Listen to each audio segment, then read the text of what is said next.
திருநெல்வேலியில் உள்ள கோயில் வந்து ரொம்பவும் ஃபேமஸான ஒரு கோயில். அதனால் அங்கே போகலாம் அப்படின்ட்டு தொல்பேட்டையிலேருந்து நான் கிளம்பி நைட்டு அங்கே ஒரு 9 o'clockலாம் வந்து கோயில் க்ளோஸ் பண்ணிவிடுவாங்க. அதனால் அதுக்குள்ளே போகணும் அப்படிங்கிறதுனால நாம் கொஞ்சம் அவசரமாக கிளம்பி நான் அங்கே போனேன். ஆனால் போகிற வழி பார்த்திங்கன்னா ரொம்பவே வந்து ஒரு அட்வென்ச்சரான ட்ரிப்பாக இருக்கும் இதில் நைட் டைமில் ட்ராவல் பண்ணுறதுங்கிறது. ஏன்னா யானைகள் வந்து ரொம்பவே அதிக அளவில் வந்து இந்த ரோட்டில் இருக்கும். அதாவது எலிஃபண்ட் காரிடார்னு சொல்லுவாங்க. அந்த அளவுக்கு யானைகள் வந்து மிகவும் அதிக எண்ணிக்கையில் இருக்கும். அதனால் நாம் போகும்போது ரொம்பவே கேர்ஃபுல்லாக போகணும். ஏன்னா ரோட்டை மறிச்சிடுச்சு அப்படின்னா நாம் பக்கத்தில் போனோன்னா நம்ம வாகனத்தை வந்து தாக்குறதுக்கான வாய்ப்பு மிகவும் அதிகமாக இருக்கும்.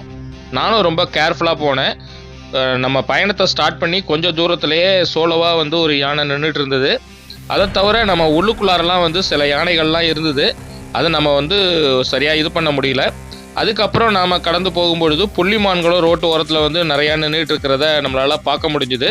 ஸோ அதெல்லாம் பார்த்துட்டு நாம் அப்படியே போகும்போது ஒரு டேர்னிங்கில் போய் திரும்பி நின்னேன்.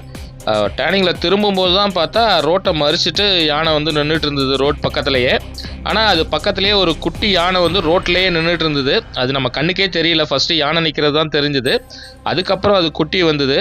அது மட்டும் இல்லாமல் உள்ளுக்குள்ளார வேற இன்னும் யானை நிற்கிற மாதிரி சொன்னாங்க. அதனால் நாம் அங்கே போகும்போது கிராஸ் பண்ணி போகலாமா நிற்கலாமா, ஏன்னா குட்டியோடு இருக்கிற யானை வந்து ரொம்பவும் ஆபத்தான யானை. ஏன்னா எந்த நேரம் வேணாலும் நம்ம போகும்போது நம்மளை அட்டாக் பண்ணுறதுக்கு வாய்ப்பு இருக்குது. அதனால் நம்ம காரை வந்து திருப்பிட்டு நான் வரும்போது பார்த்தா ஒரு முள்ளம்பன்றி வந்து ரோட்டை கிராஸ் பண்ணி உள்ளுக்குள்ளார ஓடிச்சு. அப்புறம் அது வெளில வரும்னு சொல்லி கொஞ்சம் நேரம் வெயிட் பண்ணி பார்த்தேன். அதுக்கப்புறம் பார்க்க முடியல. சரி அப்படின்னு நான் கிளம்பி திரும்பவும் ரூமுக்கு திரும்ப ரிட்டர்ன் வந்துட்டு இருக்கிற சமயத்தில் மறுபடியும் பார்த்தீங்கன்னா ரோட்டுக்கு பக்கத்துலேயே யானை வந்து அது குட்டியோட நின்றுட்டு இருந்தது. ஸோ இந்த மாதிரி சமயத்தில் வந்து நம்ம ரொம்ப கேர்ஃபுல்லாக இருக்கணும். ரொம்ப பக்கத்தில் போகக்கூடாது. ரொம்ப பக்கத்தில் போகும்பொழுது யானை நம்மளை அட்டாக் பண்ணுறதுக்கு நிறையவே வாய்ப்பு இருக்குது. அதனால் நான் கொஞ்சம் டிஸ்டன்ஸ் நின்று அதை பார்த்துட்டு அதுக்கப்புறம் நான் அங்கேருந்து கிளம்பி கொஞ்சம் தூரம் வந்திருப்பேன். பார்த்தா திரும்பவும் இன்னொரு யானை ரோட்டுக்கு பக்கத்துலேயே வந்து நின்றுட்டு இருந்தது. பொதுவாக இந்த மாதிரி இடத்துல நீங்கள் ட்ராவல் பண்ணி போகிறீங்கன்னா நைட் டைமில் ட்ராவல் பண்ணுறதை அவாய்ட் பண்ணிவிடுங்க. ஏன்னா நைட் டைமில் எந்த நேரம் வேணாலும் அது ரோட்டில் இறங்கி நிற்கும் பொழுது நம்ம காரை வந்து அட்டாக் பண்ணுறதுக்கு நிறையவே வாய்ப்பு இருக்குது. இந்த வீடியோவோட முழு வீடியோ தொகுப்பு வந்து ஜாலி ட்ரிப் யூடியூப் சேனல்லையும் கீழே ரிலேட்டட் வீடியோலையும் இருக்குது. அதை பார்த்து நீங்கள் என்ஜாய் பண்ணுங்கள்.